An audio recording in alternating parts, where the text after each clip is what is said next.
So ಬಾಡಿನಲ್ಲಿ total ಆಗಿ 365 points ಇರ್ತವೆ front and back side.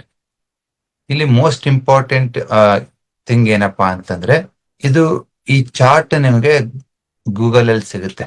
ಯಾಕೆ ಇಂಪಾರ್ಟೆಂಟ್ ಅಂತಂದ್ರೆ, ಇಲ್ಲಿ ಯಾವ ಮೆರಿಡಿಯನ್ ಫ್ಲೋ ಆಗುತ್ತೆ ಅನ್ನೋದು important. For example shoulder plane ಅಂತ ಹೇಳ್ತೀರಾ, ಫ್ರಂಟ್ ಸೈಡ್ ಬಂದ್ರೆ ಲಂಗ್ಸ್ ಪ್ರಾಬ್ಲಮ್ ಇರುತ್ತೆ, ಸೈಡ್ ಅಲ್ಲಿ ಬರ್ತಾ ಇದೆ ಅಂದ್ರೆ ಲಾರ್ಜ್ ಇಂಟೆಸ್ಟೈನ್ ಪ್ರಾಬ್ಲಮ್ ಇರುತ್ತೆ, ಹಿಂದ್ಗಡೆ ಬರ್ತಾ ಇದೆ ಅಂದ್ರೆ ಸ್ಮಾಲ್ ಇಂಟೆಸ್ಟೈನ್ ಪ್ರಾಬ್ಲಮ್ ಇರುತ್ತೆ.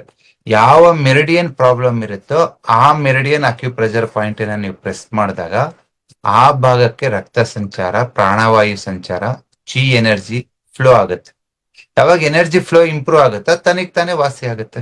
ಅದು ತನಿಗ್ ತಾನೇ ವಾಸಿ ಆಗೋದ್ರಿಂದ ಮತ್ತೆ ಬರೋ ಚಾನ್ಸಸ್ ತುಂಬಾನೇ ಕಡಿಮೆ.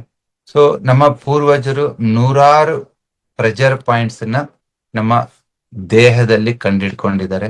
ಸುಮಾರು 2-2.5 ವರ್ಷದಿಂದನೂ ಇದ್ರ ಬಗ್ಗೆ ಲಿಟ್ರೇಚರ್ಸ್ ಇದೆ. ಇದು ವರ್ಕ್ ಆಗ್ತಿಲ್ಲ ಅಂದ್ರೆ ಯಾವತ್ತೋ ಮರ್ತೋಗಿರಾರಲ್ವಾ, ವರ್ಕ್ ಆಗ್ತಾ ಇದೆ, ಅದಕ್ಕೆ ಜನ ಪ್ರಾಕ್ಟೀಸ್ ಮಾಡ್ತಾರೆ.